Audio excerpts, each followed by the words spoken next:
You asked, how to divide 2,985,984 by 1728 using the long division method. 2 is too small.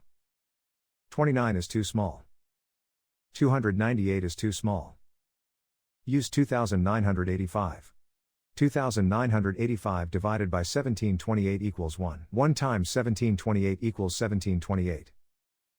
2,985 minus 1728 equals 1,257. Bring down 9, making 12,579. 12,579 divided by 1728 equals 7. 7 times 1728 equals 12,096.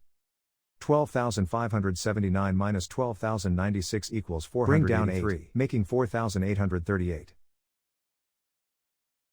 4,838 divided by 1728 equals 2. 2 times 1728 equals 3,456.